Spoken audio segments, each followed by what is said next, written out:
আমার বাড়িতে এবার আজকে পিঠে হচ্ছে, এই জন্য নারকেল কুড়াতে আমার বসেছি। বউ এখন নারকেল কুড়াতে বসে আছে। আমি এখন নারকেল কুড়াচ্ছি। দেখো কিরকম অদ্ভুত ভাবে নারকেলটাকে ছাড়িয়ে দিল আমার বর।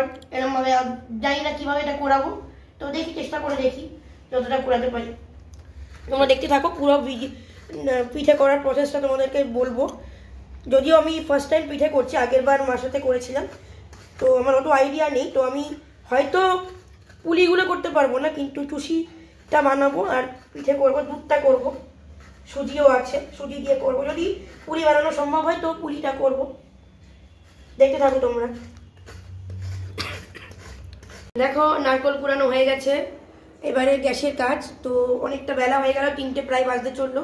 তো চলো আগে খেয়ে নিই, তারপরে বাকি কাজটা করছি। দেখো এখানে দুধটা বসিয়েছি, তো একটু এতটা দুধ লাগবে না, এটা একটু কমিয়ে দেবো, একটু কমবে, অনেকটা ঘন হবে দুধটা। তো এটা হোক, আস্তে আস্তে আমি এখানে নারকেলের সঙ্গে এটাকে পাকিয়ে নিচ্ছি, গুড়টা, তারপরে সুজিটাকে পাকিয়ে নেব। অল্প অল্প করে গুড় দিয়ে দিয়ে করি, তাহলে হয়ে যাবে।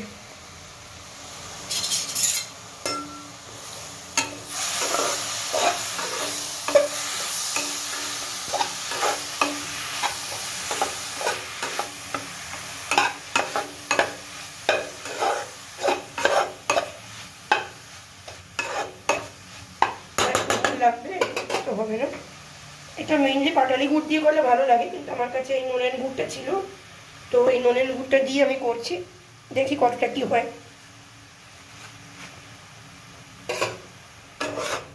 নারকেলটা অনেকটাই কম হয়ে গেছে, আর একটু হলে ভালো হতো, পাকানো যাবে বলে তো মনে হচ্ছে না। দিচ্ছি, এটা পাকিয়ে নিই, তারপরে আবার তোমাদের দেখাচ্ছি।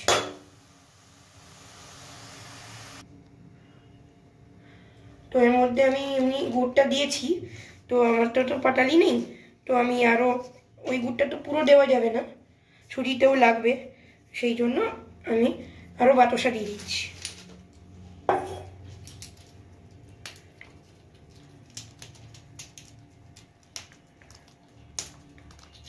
দুধটা অনেকটা ঘন করতে হবে, ঘন করলে টেস্টটা ভালো আসবে। তোমরা চাইলে এরকম পাতলা পাতলাও করতে পারো।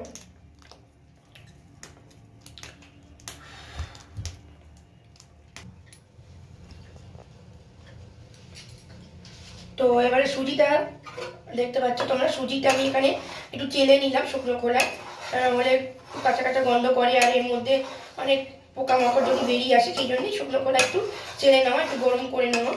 তো দেখো আমি গরম করে নিয়েছি, হয়ে গেছে গরম, অনেকটা বেশি গরম হলে পুড়ে যাবে। তো আমি এখানে এই যে দুধ আছে, দুধটা এখনো ফুটছে, এখান থেকেই নিয়ে নিয়ে আমি দুধটা দেব। এই যে দুধটা এখানে ফুটছে, এখান থেকে নিয়ে নিয়ে আমি এই সুজিতে দুধটা দিই, তোমরা দেখতে থাকো। দেখো আমি কতটা দুধ দিচ্ছি, আমি চামচে করে করে দিচ্ছি, এমনি তো আন্দাজ হবে না, দুধটা যেহেতু ফুটছেই।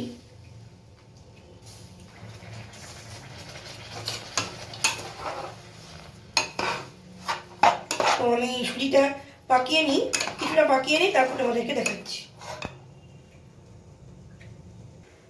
দেখো এর মধ্যে সুজির মধ্যে দুধ দিয়ে দিয়েছি, আমি পুরো দুধটা দিইনি, একটু জলও দিয়েছি, কারণ দুধ আমার কাছে বেশি নেই। তো আমি গুড়টা আবার দিচ্ছি এর মধ্যে অল্প একটু করে, যাতে একটু ঘন হয় জিনিসটা। গুড়টা তো লিকুইড গুড়ই, সেই জন্য একটু দিলাম যাতে ঘন হয়। তো এটাতে মনে হচ্ছে ঘন হয়ে যাবে, তো একটু পাকিয়ে নিচ্ছি, পাকাতে একটু সময় লাগবে, তারপরে আবার আসছি ফিরে। দেখো এখানে একটা করেছি, সরিয়ে নি কি হবে। দেখো এখানে একটা পুলি করেছি, কিরম করে করেছি তোমাদের একটা দেখিয়ে দিই, তারপরে সব হয়ে গেলে তারপরে দেখাবো।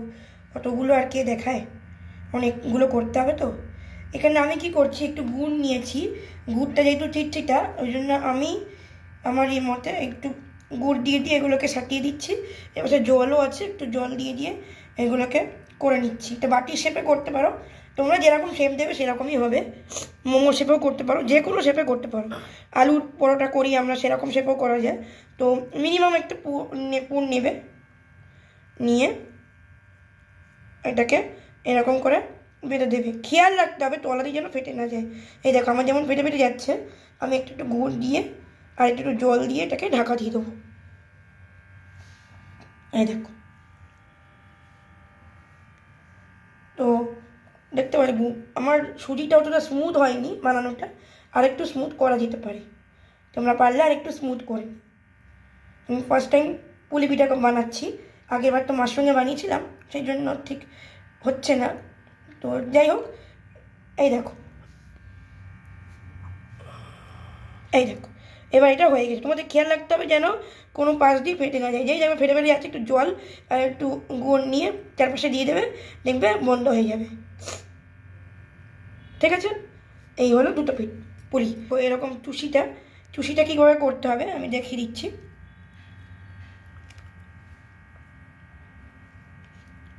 তোমরা এরকম বড় করতে পারো, ছোট করতে পারো, যেরকম সাইজের তোমরা চাও করতে পারো। এই দেখো এটা এরকম হলো, এবারে এটাকে এরকম করে লম্বা লম্বা করে করবে। তোমরা এরকম মোটা রাখতে পারো, সরু রাখতে পারো, যা খুশি। আমি একটু গুড় নিয়ে এর মধ্যে দিয়ে দিচ্ছি যাতে না ভেঙে যায়, একটু জলও দিয়ে দিচ্ছি, দিয়ে এটাকে স্মুথলি করছি। এই দেখো হলো, এইরকমভাবে চুষি হবে। তো পুরোটা হয়ে যাক, তারপরে আবার তোমাদের দেখাচ্ছি।